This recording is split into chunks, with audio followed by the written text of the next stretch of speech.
Welcome to this week's episode of Courageous Leaders Changing the World. Super excited for this week's guest, John Templeton. Thanks for joining us. Thanks, Cody. For the listeners who don't know who you are and what do you do?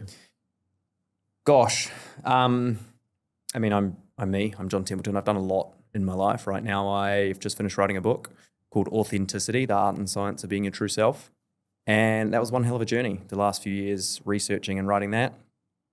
I'm a coach, an author soon. And I dedicate my life to discovering what is the most inspiring and fulfilling pathway forward for myself, because I'm selfish, but then for everyone else. I share what I share. How would you define authenticity? To live in alignment with the truth. That's it. In the second chapter of the book. And I wanted to get that definition because it's so broad. It's such a broad thing. And so when I started, the questions on my mind when I started writing the book were, who am I and what is the purpose of life? Now, those questions sort of haunted me for a while and then tore me down, because when you start exploring those questions, no one has an answer. There is no answer. Science doesn't have an answer. Who we are? Are we a cell in the brain? Are we the brain? And then religion has a different answer. And so it was all these different answers, none overlapped. So I went, right, I'm going to find an answer. And I came to a few conclusions, and it took me years, but I finally nailed it down to that one line. Authenticity is to live in alignment with the truth. And then the book pretty much explores, well, then what is the truth and how do we find the truth? And yeah, I lay it all out. How do we journey the evolution of the truth? Because what is truth for us as a 16-year-old is entirely different as a 30-year-old. So how do we follow that and that journey as it evolves as we go through life? There's this line in The Matrix, the second Matrix movie, where the Oracle's speaking to Neo, and the Oracle goes along the lines of, nobody can see beyond a decision they don't understand. And so we only know what we know. And so we have to work with what we've got. There are tools to evolve quicker, again, shared in the book, and there is a pathway of greatest evolution, greatest inspiration, greatest fulfillment, and we can absolutely deviate from that. So whether you're 16 or 60, there's still a path to follow, and there are still tools for outgrowing other people. We all see it. Some people don't grow. Maybe our family members are just stuck in a rut, in a revolution, I call it. And then other people do the work, do what inspires them, hit roadblocks, overcome them, grow and evolve. But the truth is singular. Uno. The pathway to that one truth is different for everyone. And that's the beauty of each person's uniqueness, magnificence, authenticity. Mm-hmm. What's been you mentioned these questions have been almost like a double-edged sword for you. There have been seasons of, using them in an empowering way and using them, often people when they're asked those existential questions of like, what is the purpose of life? They end up in, like nihilism or something where it's just like, there is no meaning to anything. What's been your journey with all of that? So the first time that question sort of crossed my mind, I was reading Eckhart Tolle's book, The Power of Now. And at the most basic form, witness your thoughts. Just do that and you'll start to discover who you are. And so that was the first time I started to explore, well, who am I? Then life gets in the way. You sort of drop into your old patterns and habits. Years go by. So that would have been 2012, 2013. The next time I really remember, I was driving a car down Bermuda Street here in the Gold Coast. This would have been 2015, 16. And I remember that question again, who am I? And I was just pondering it. And that drove me to start reading spiritual texts, books on spirituality. And then the common pathway you go, well, I'm John Templeton. That's my name. That's who I am.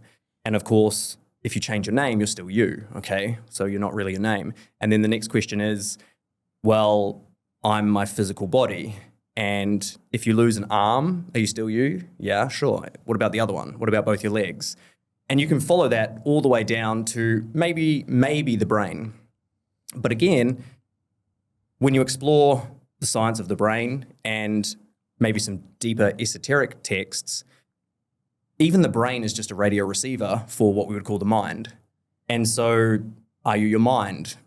You're more likely your mind than your brain. Okay, well, what is the mind? And then again, explore that. And there's no conclusive answer, but I would say our mind is frequencies of information. God, so are we frequencies of information? So you go on and on and on. And like I said, there's no conclusive answer. So that's when everything was kind of good, because there were answers there, but I didn't take it personally. Fast forward much deeper into this work, also pairing that question, who am I, with what is the purpose of life? This is where the true existential pain starts. Because again, I'd read a lot of spiritual books. I was in the world of personal development, and a part of personal development is emotions, and a part of emotions is healing.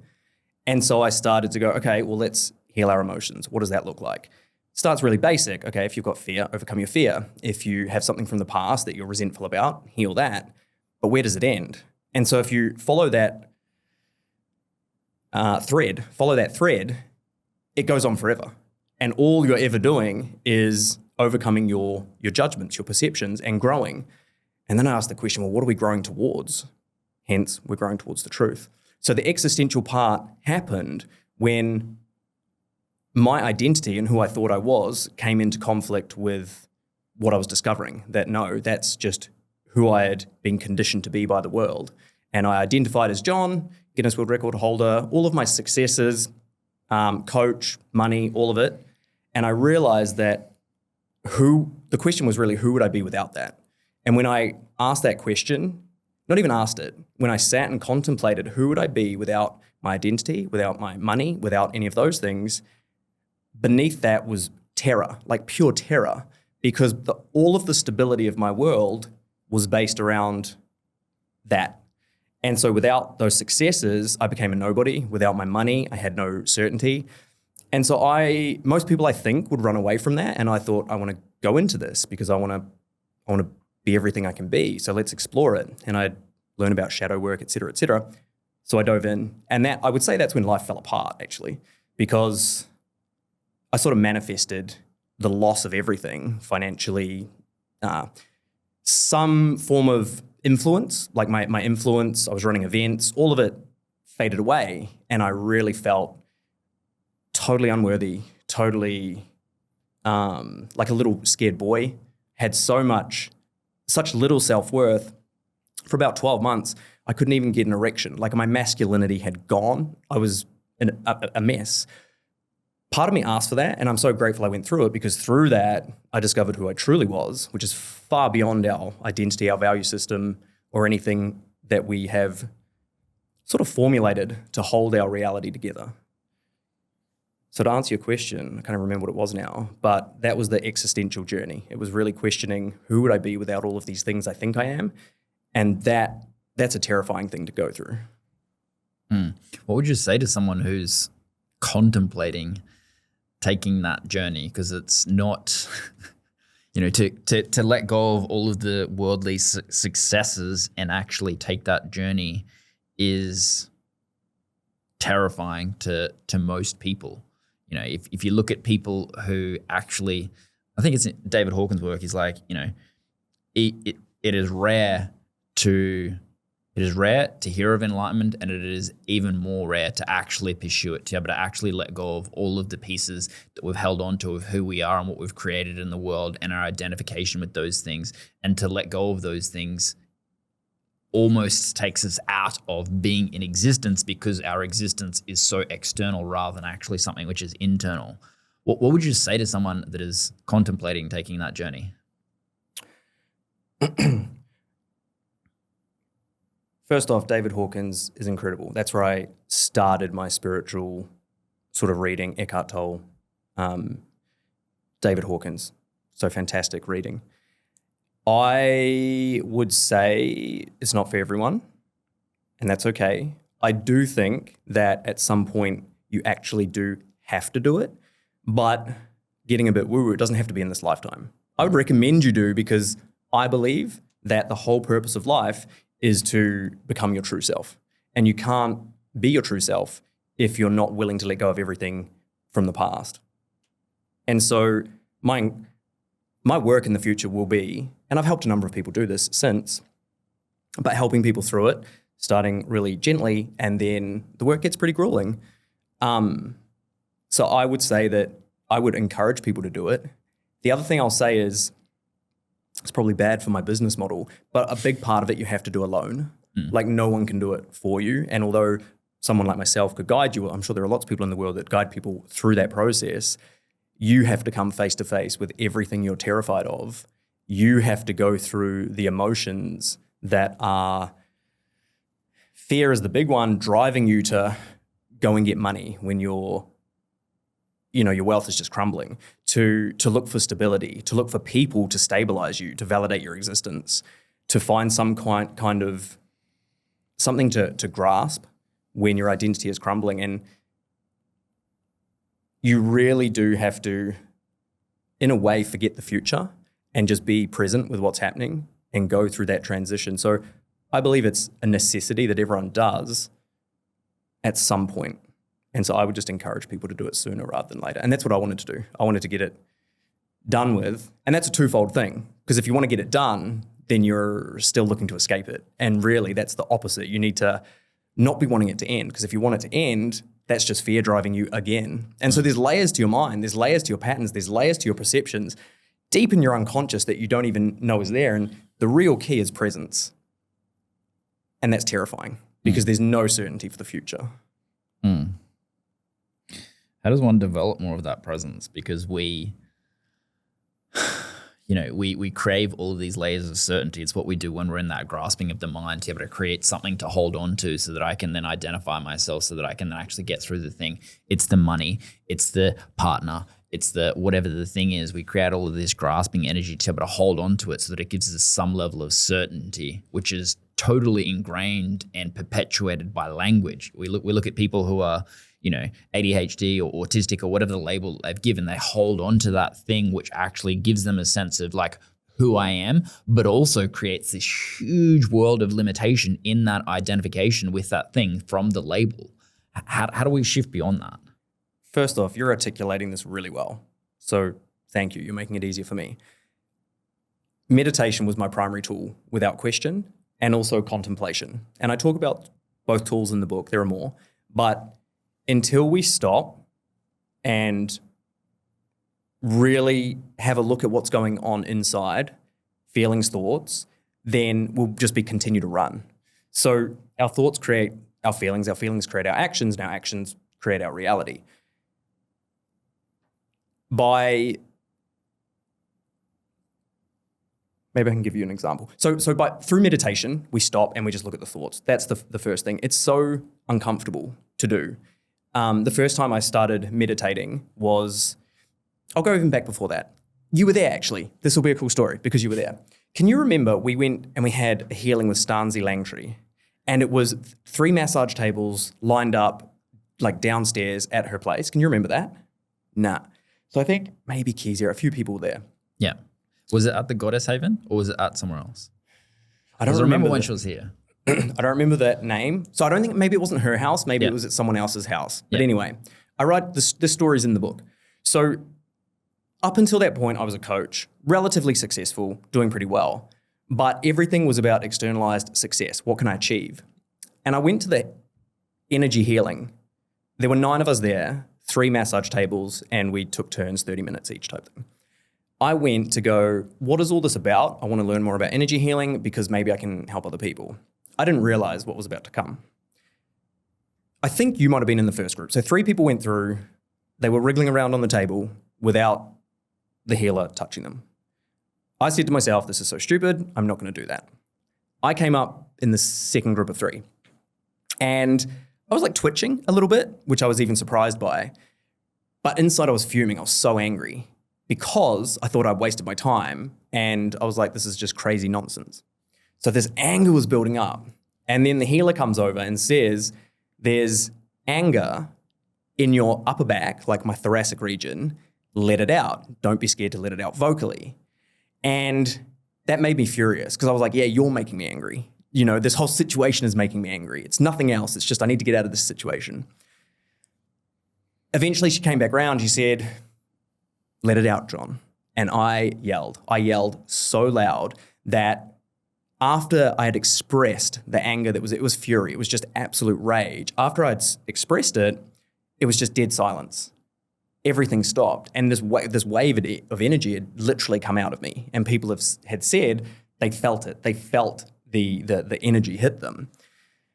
After that whole experience, I realized that I had emotions in me that I never realized. So I was very extrospective. I looked outside. That forced me to go, okay, what's inside? So I started sitting more and going, well, what's inside of me?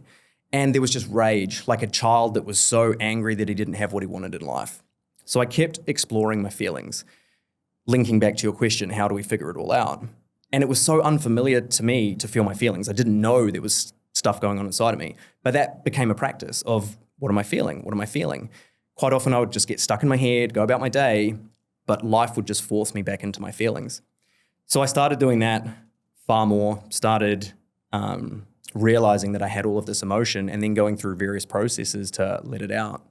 My meditations then became longer, more intentional, and fast forward maybe 5, 6, 7 years, and meditation is, now that I know the mechanics of meditation, I have a process that I do which enables me to center myself, figure out what thoughts are driving my feelings and patterns, and that is the pathway to enlightenment, if you want to call it, to growth, to becoming authentic. How do we start to let go of this underlying external need for success? Because, most people aren't even aware that that's the primary thing that's playing out for them. They're looking at all of these things outside of themselves. They're looking for success. They're looking for the thing outside of themselves. And in you sharing your story about how you went from that to the internal and recognizing that it was an internal thing, how do we go beyond, especially the success part, because it's the thing that's society indoctrinates us into, but also creates a system where that is so normalized to be the overachiever, to be the person that's successful, to the person that makes the money, all of those things. Society's set up for that being rewarded, even if that takes away from us, our authenticity and our soul. How do we go beyond that?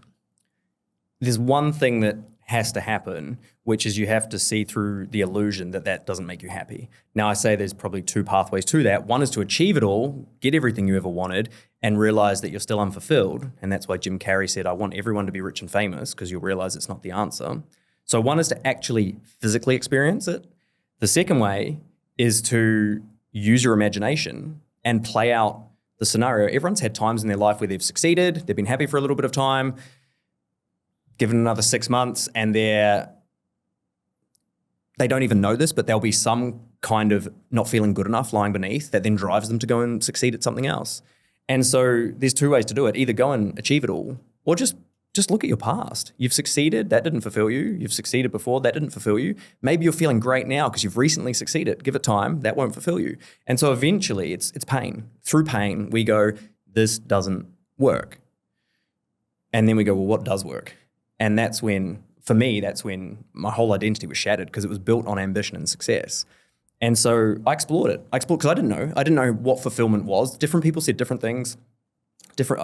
I had no idea. That was why I wanted to write the book, because you'd know this. I think everyone watching knows this. Everybody has an opinion, but it's worth. Can we swear? Yes. Okay. It's not worth much. There are other words, but it's not worth much. People's opinions are cheap, right? And so even I would pay $3,000 for my mentor, but even then I would go, how do I know he's telling the truth? Because he's got an agenda. There's a shade of subjectivity into what he's saying. And so I just went and checked every perspective I could to go, well, what is true? What is the truth about fulfillment? What is the truth about living a fulfilling life?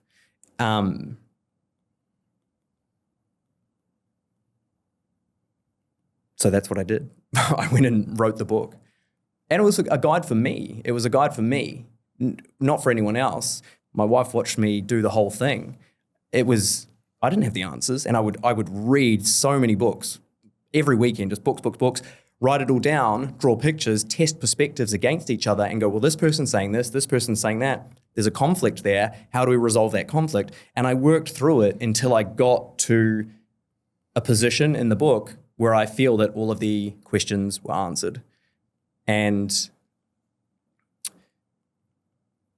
I don't know if that even links to your first question about how do we like break away from success, but essentially we have to feel the pain until we go, this isn't the way. And that's where meaning and purpose comes in. If anyone's wondering, well, what's the answer? It's meaning and purpose. That's it.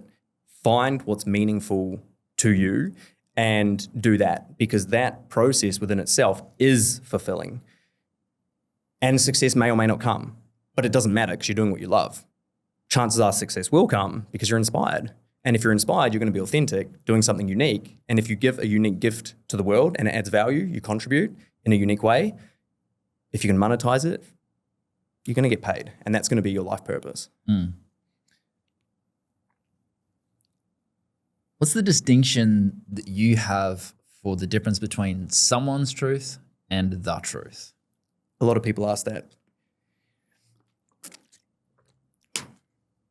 So I believe that there is an objective truth. Call it God, call it the universe, call it oneness, call it light, call it source, whatever you want. That one truth then filters down into many different perspectives, we could say, which is what you might call a subjective truth. This is where we hit opinions and subjectivity.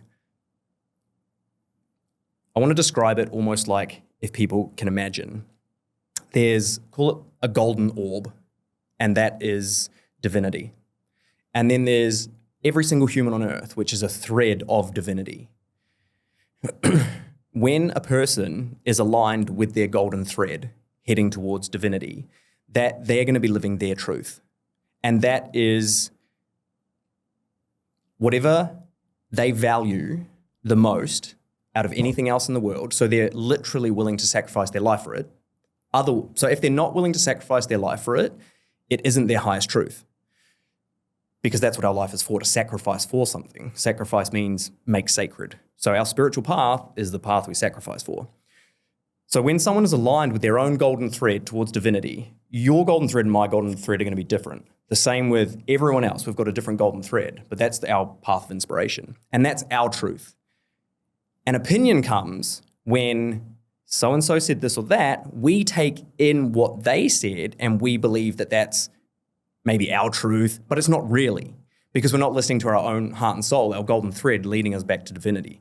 So when someone has subjectivity, which is opinioned, that's going to be, it's like a false morality, a false right or wrong. It's not real, it's pseudo. So they're not aligned with their truth, even though they might think they are, they might have an opinion about something. So we all have our own truths, which is the path of greatest fulfillment and inspiration towards divinity. And so that's how you reconcile that lack of clarity maybe between the truth and an individual person's truth. Mm. How do we go about resolving and reconciling these contradictory paradoxes then? It's probably my favorite question, because that being able to reconcile a paradox or a dichotomy is wisdom. Being able to do that is what enables you to grow towards your true self, your authentic self. And really, this is where unconditional love comes in. Because if we say, well, this is the right way, we're putting a condition on life. So we're saying that's the right way. By default, that's going to have a wrong way, the opposite. And so in that moment, we're being conditional, we're being judgmental, we're being controlled by our judgment. I'm going this way because it's the right way. I'm not going that way because it's the wrong way. So that's a conditional stance. That's going to keep you in a level of consciousness, a level of your potential. The way to reconcile it, so we think that's the right path because that path we believe or we perceive is going to bring us the greatest amount of benefit, the greatest amount of pleasure, the greatest amount of positivity. We think the opposite is the wrong path because it does the opposite. It comes with pain, it comes with negativity, it comes with drawbacks. And so what I'm about to say, a lot of people will not I don't want to minimize anyone, but it's hard to comprehend. Our brain actually can't comprehend it because our mind wants to dualize things and contrast them. And so this is when we open our heart. And that's what unconditional love is, because we can look at something and go, that's the right way. And we can look at something and go, that's the wrong way. But what wisdom says is there is no right or wrong way. That way that you might think is wrong, negative, bad, actually has an equal amount of benefits, pleasure, positivity, opportunity. You just can't see it. And so people are going to have a subjectivity bias and go, well, that's just wrong. And that's just right. That's how it is. And so wisdom, and this is part of I teach this as a contemplation process. Wisdom is saying, well, what are the benefits? What are the positive aspects of this path that we previously thought was negative, wrong, or bad? And when we can see both paths equally, then we have a moment of unconditional love. And that dichotomy no longer controls us. So we're no longer repelled by that one or drawn to that one because they're both equal. And that can mess with someone's head because then you go, well, what do I do? If both paths are equal, then which one should I take? That is known as indifference. It's when you go, oh, I don't know which one to take, but I have to take one, so I'm going to take the one that has the greatest pleasure. And then you drop back into an emotional reaction towards something. Whereas if you can sit in that paradox long enough, transcend the paradox, and look at it truly through the lens of unconditional love, that's when your heart opens, and that's when your inspiration and your intuition guides you to take your path, not the right path or the wrong path, but your true path. And that's what inspiration is. When you synthesize the paradox that is currently keeping you stuck at a level of your potential, when you bring those two things into equilibrium, your heart and soul, your intuition will guide you. Your mind will shut off. I say to people, you can't be authentic and stuck in your head. No, it's your heart will literally open. You'll just be alive with life and your path will become clear. There's no lack of clarity. So that's the process. It can be hard to do. Yeah. Yeah, very much aligns with a lot of the work that we do. How do we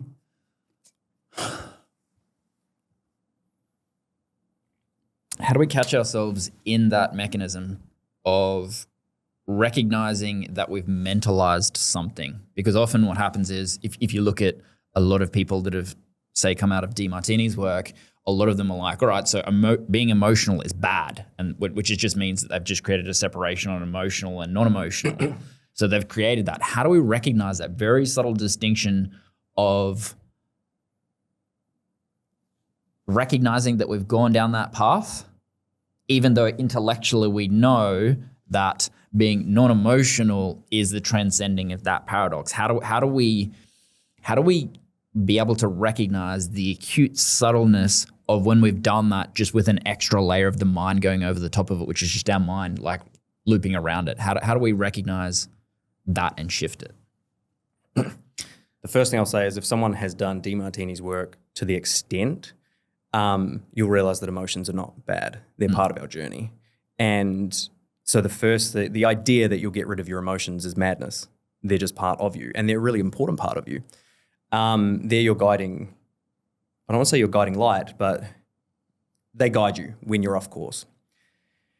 I didn't fully encapsulate your question. Is there any way you can refine it or summarize it? Yep. I sort of got it, but I need a bit more. Yeah. How do I put it this way? How do we recognize when we've just created the exact same thing in a different way, thus spiritually bypassing, instead of actually reconciling the paradox? Because it's very, very, very subtle distinction in between those. Yes. So again, I write about this in the book. This is why it's difficult. Like I said before, I didn't want to minimize anyone, but it's difficult because, like you just said, and there's a chapter in my book called Unconditional Love, The Only True Perception. And if you think that unconditional love is better than conditional love, you've just put a new condition on life, right? So you're like, yes, I want to be unconditionally loving. Well, that's your next mental trap. You've got to let go of even that. So as soon as the mind is involved, it will dualize. Yes, unconditional love, that's my goal. You've just dualized it. You've just lost your authenticity. You've lost your inspiration. Now you're driven by emotion again. And so you cannot logicalize unconditional love. It is a feeling that you have. And that feeling is presence, it's authenticity, it's inspiration, it's enthusiasm, it's grace. All of those things occur when you're I call it the love line, like when you're on your golden thread. So me being a bit more masculine, quite masculine, coming from the military where everything is rigid and drilled, a lot of meditation to go, what's a thought and what's a feeling, and start going, where does the truth lie? Knowing yourself is part of the key to life. I would even say the key to life. And so it is, the only way you can know yourself is through meditation, contemplation, and figuring out truth from falsehood. That's the one thing. What's true, what's false within yourself. And so I talk about essentially our mind being that's what trips us up. Because although it's a noble goal to be unconditionally loving and inspired, as soon as it becomes better than anything else, you've just been tripped up. It's like, as you said, spiritual bypassing. It's not true unconditional love if you think it's better than judgment. I know it's a mind wrap, but that is a paradox. A paradox is when you can sit with the two opposing truths at the same time and not favor one or the other and feel what that feels like in your body, that then is you letting go of attachments, letting go of a right or wrong, a bad or good, or this way or that way. And when you can let go of those attachments, that's what all great religions have talked about. The Buddha, even deep within Christianity, it is about entering that present state of consciousness where the truth is running through you, and you're tuning into a higher vibration, a higher level of wisdom. And that is, you could call it your intuition and inspiration. And let that guide you. Let that guide you. And then you fall out of it with your emotions and you get pissed off because things haven't gone your way. You get sad. All of the emotions come in. You judge someone. You think you're better than someone else. And then you go, okay, I've lost it. And I'll say to Heather, my wife, I'll say, okay, I've lost the love line. I'm going back into meditation. And I will. I'll go and spend time getting back congruent, because there'll be some beliefs I have that are causing me to suffer. And it's not until I work through them and go through this balancing. And even recently, I've been shut out of my social media. And just as you're launching a book, really frustrating. And so I started getting angry at Facebook and Instagram and just getting wild and depressed, and all of the emotions came up. And so I took myself to my meditation mat and went through the process of holding the paradox with, is this a bad thing that's occurring right now? How do I know this isn't the greatest thing? Because I said again this morning, maybe the book gets delayed, hence we don't need social media right now. And it looks like the book might be delayed. And so grace is occurring. I was just not acknowledging it. It was all divine. And so I had to get myself back on the love line. And that was through meditation and going through these contemplation processes to balance my mind to get back into that sweet spot, back into alignment. Mm-hmm. How would you define and describe what the love line is then? It's the path of greatest inspiration and fulfillment. It was the golden threads I was talking about earlier. In the future, I've got plans to run some really cool events. One of them is called Soul Mastery. And in Soul Mastery, it's going deep into this and how it aligns with your specific identity, your value system. And if you can imagine a triangle, for the people watching or listening, just imagine a two-dimensional triangle. And if you had a line directly from the top of the triangle in the center that hits the center at the bottom on the foundation, that is what I would call the love line. And then the 2 points on the bottom of the triangle is the negative emotions. On the right-hand side is the positive emotions. And the love line is the sweet spot between the two. And quite often we oscillate with our judgments when we think things are going our way. We're going into a positive emotion. Another thing you'll learn in the book is that positive emotions are equally as disempowering as negative emotions. I talk about fear and excitement being the two emotions that keep us stuck. And whenever we go too far into a positive emotion, we're off of the love line. Whenever we go too far into a negative emotion, we're off the love line. But when we're on the love line, the sweet spot, our emotions pretty much disappear because we're in a transcendental state. Some people call it a flow state. Some people will refer to it as the I am presence if you're more spiritual. It is when your mind is so focused on the task at hand, the whole world has disappeared and you're really present with what you're doing. That's what you would call bliss or joy. There is no That's heaven if you're biblical. There is no horizontal opposite. There's a vertical opposite. So you're either in heaven or hell. Within hell, you've got your duality of positive and negative. And so the love line is about, it's heaven on earth. It's how can you experience heaven on earth? And that is finding the most meaningful and inspiring thing to you and doing that. This is a really important part, regardless of the consequences. Because if you're thinking of consequences, then your mind is in the future. You've lost touch with the present. So finding that thing that you are willing to do in and of itself, that's your love line. That's your purpose, is take that where your aspirations lie and pair that with a contribution. And that's where, so aspirations, that's what brings meaning to your life. Contribution is where purpose comes from. So meaning and purpose, aspiration and contribution, that's the love line. That's the path of your fulfillment. Mm.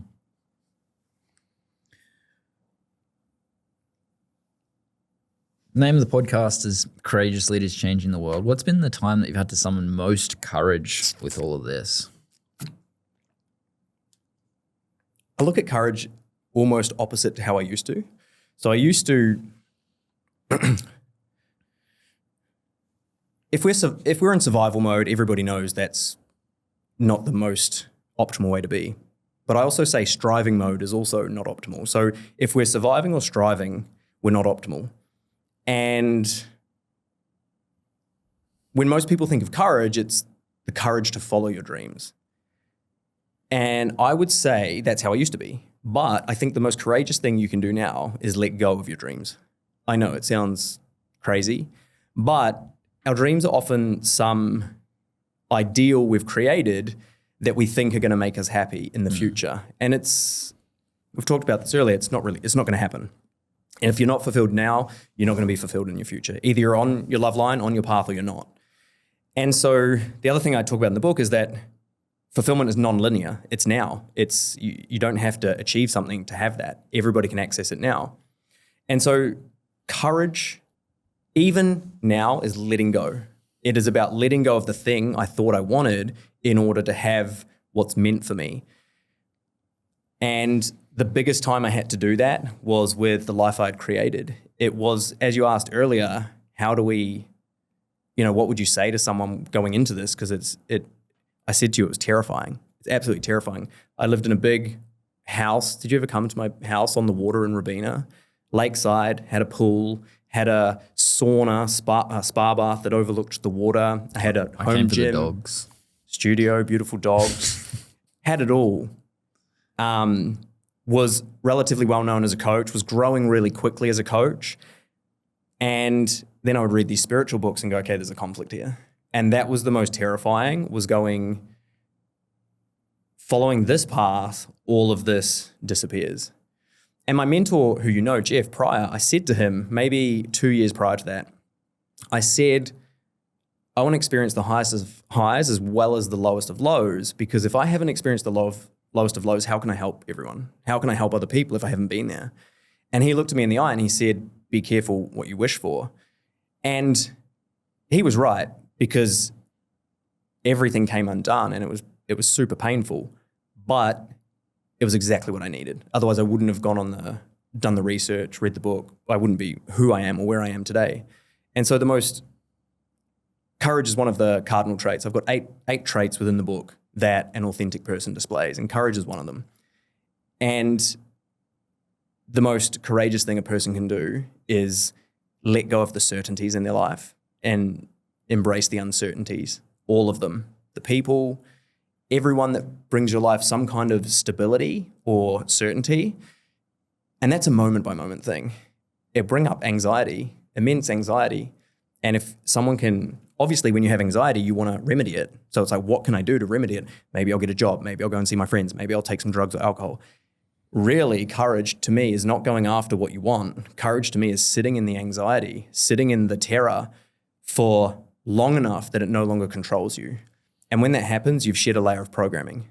You've shed a layer of fear. If you can sit in the terror for long enough that it no longer phases you in the context of what's happening, that to me is the greatest thing. You've shed a layer, you're closer to your true self. And if fear's not driving you or excitement, then the last thing is inspiration. And so you can't get to inspiration unless you're willing to sit with your terror and fear for long enough that it no longer controls you. Mm.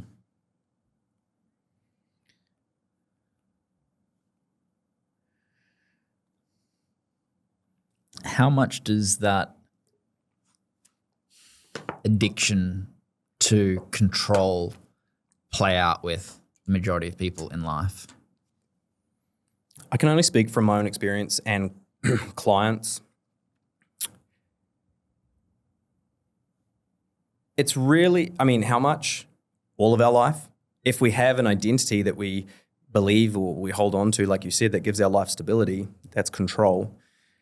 Obviously, there are people that are more extreme. Narcissists are highly controlling. Everything has to be controlled, but that's at the extreme end of the spectrum.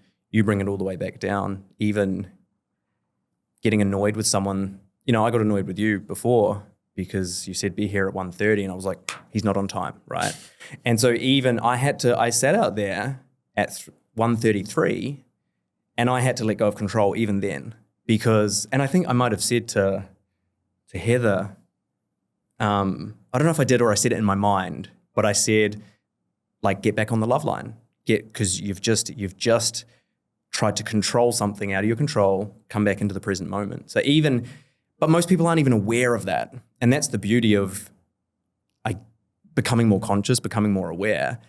I'm not saying I'm bloody superhuman, but I spend so much time with myself. And I don't mean physically, like right now I'm with people, but I'm so aware of what my thoughts are, everything that's happening.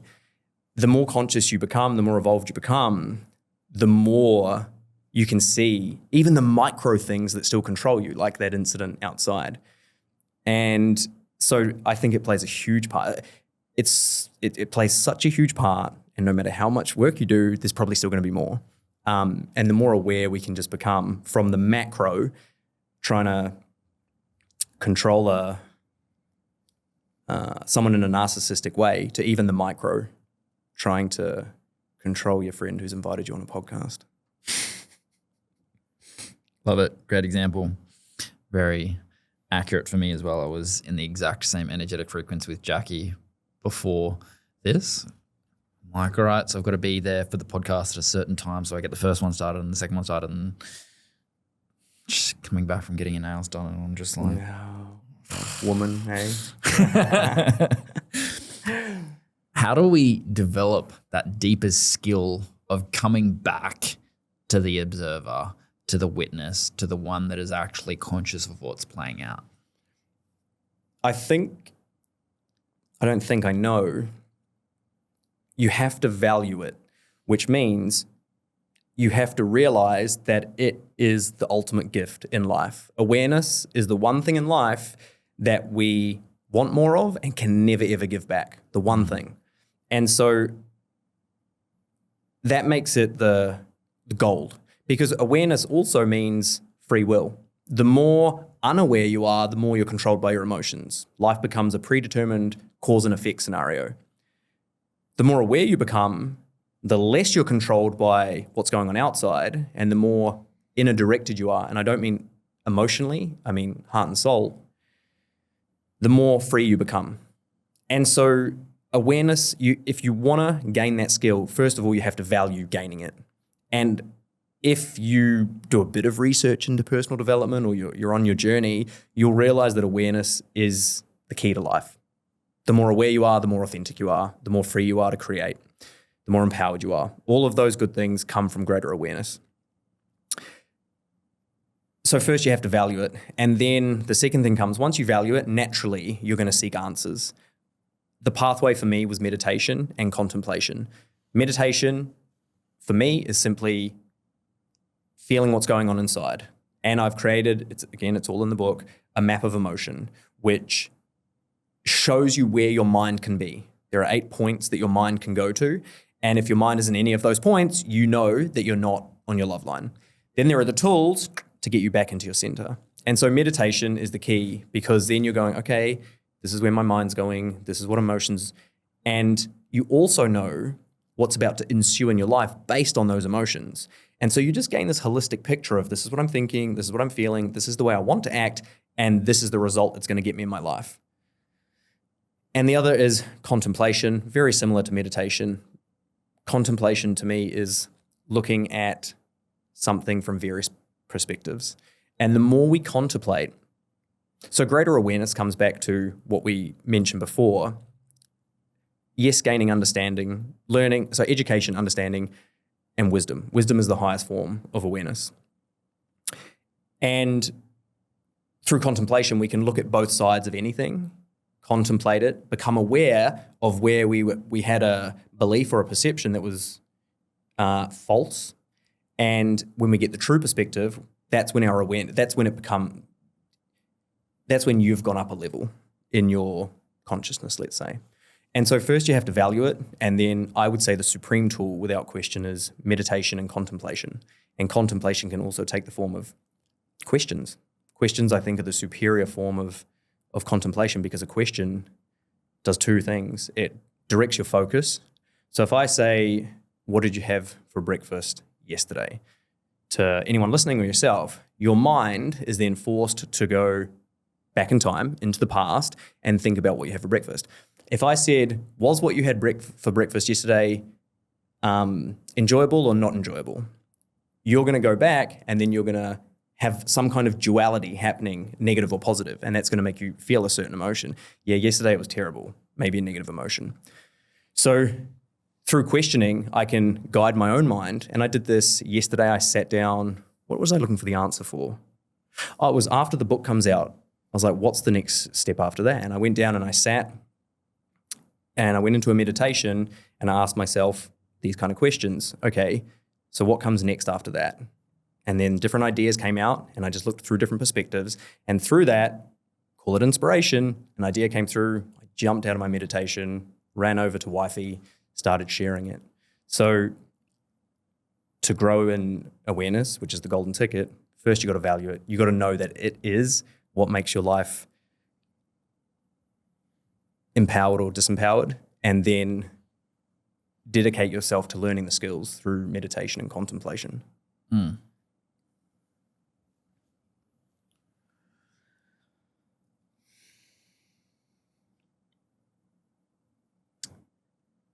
Can we value something? Can we value something that's been like given to us? Example? Well, we have this thing that kind of plays out for us. If I give you my iPad, do you value it to the same degree as if you earn an iPad, as an example, if I'm taking notes here? No. And the reason I'll say that is because for something to have value to us, it has to have caused us some kind of pain or been the solution to some kind of pain. So if you just gave it to me and I wasn't in pain and needing it, I'm not going to value it. If I was in immense pain and I needed the iPad, I'm going to value it. I might not appreciate you, but yeah, give me the fucking iPad because it solved my problem. So in that context, our values are, we only value things because of pain. Otherwise, there'd be no value. So all of the things we value in life, whether it's our partner, our career, our financial situation, the only reason we're driven in the direction of the thing we value is because it resolves some kind of pain. That's it. So pain and values are two sides of the same coin. What's your current representation then of how you value pain then? I appreciate it. So again, this comes back to unconditional love and appreciation is if you just want pleasure, you're going to experience immense pain because you're clinging to something that's impossible to get, right? Yeah. So it's funny because people talk about depression in this really negative light, for example, or negative emotions, but they're unavoidable. Shame, the day I learned that shame was unavoidable, I told you at the start of this podcast, I was feeling so unworthy. And I I did every tool in every book to get rid of this shame. And the realization hit. It landed. It's not going anywhere. Not going anywhere. And that drove me to research our emotions way deeper. And all it is thoughts. It's the result of a thought. And so to not feel shame, think a thought that's not shameful, shame producing. But even that within itself is not possible to do permanently, because everything again is contrasted. So say you succeed and you feel pride, which is the opposite to shame. Once that pride has diminished, you are faced with the antithesis, which is shame. And so you cannot avoid, if you chase, it's a double-edged sword. If you want pride, you're going to get shame. If you want pleasure, you're going to get pain. If you want to be happy, at some point you're going to experience sadness, because they're two sides of the same thing. And so you asked, how do I look at pain now? Pain and pleasure are the same thing, literally the same thing. They're a feeling we experience. One you might call a negative, one a positive, but they're unavoidable. They're entangled. So as much as depression's unenjoyable, it's part of life. Same with shame, same with anger. It's all just part of life. So it doesn't become about whether we can never feel them again. It becomes, how can we manage them? And at every level of existence, you're going to experience some kind of pain. And the book explains this, how it all works, how values work, how perceptions work, how pain is created in our psychology. I go into detail. Even the most enlightened beings on earth experience these emotions.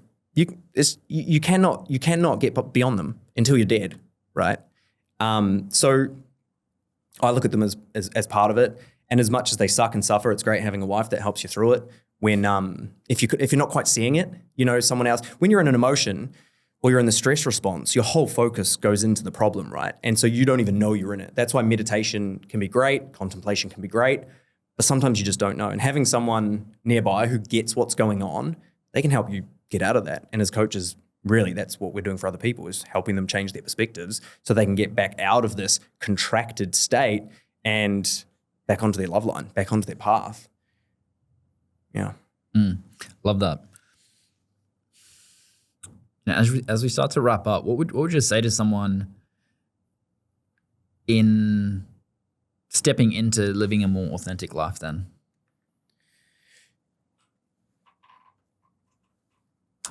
I believe it.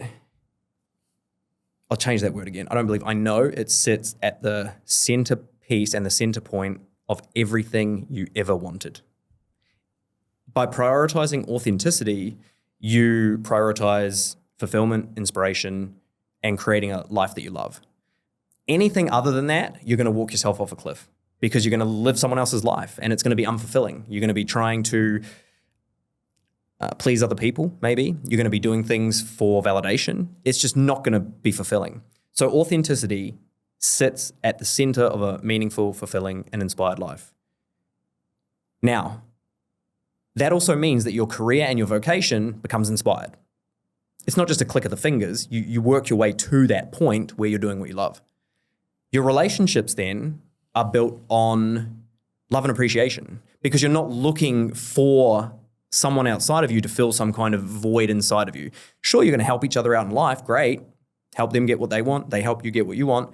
But your relationships then become beautiful. Financially then, if you have some kind of value on wealth, and I think most people do, and if they reject it, then I want to look at that. But if you're doing what you love, I said this before, you're serving others, you're going to find your wealth. So when you're being authentic, you get everything else you want in life. The right people come into your life. Also, if you're a parent and you're being authentic, it's the greatest gift for your children.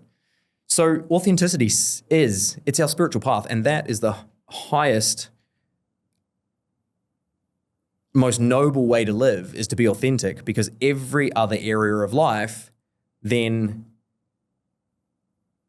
is empowered because of that. Whereas if you're being inauthentic, or your emotions are controlling you, or your past is controlling you, every other area of life is then a stress point and it becomes fractured. So that's why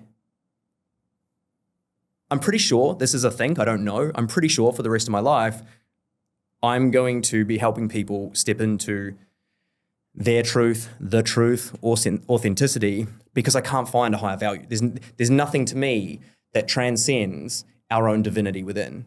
And so if that is, I might be wrong on this, I've done a lot of research and a lot of thousands of hours of contemplation.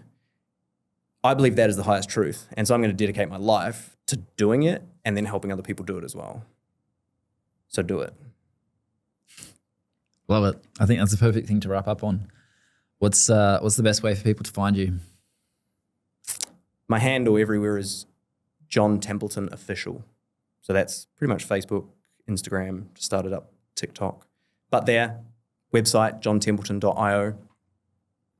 Book's coming out. Not sure when this podcast will come out, but the book will be out in March. So that is the first point of call. Read that book. It's got so much gold in there. If this stuff is of interest to you. Epic. Great. This has been fun.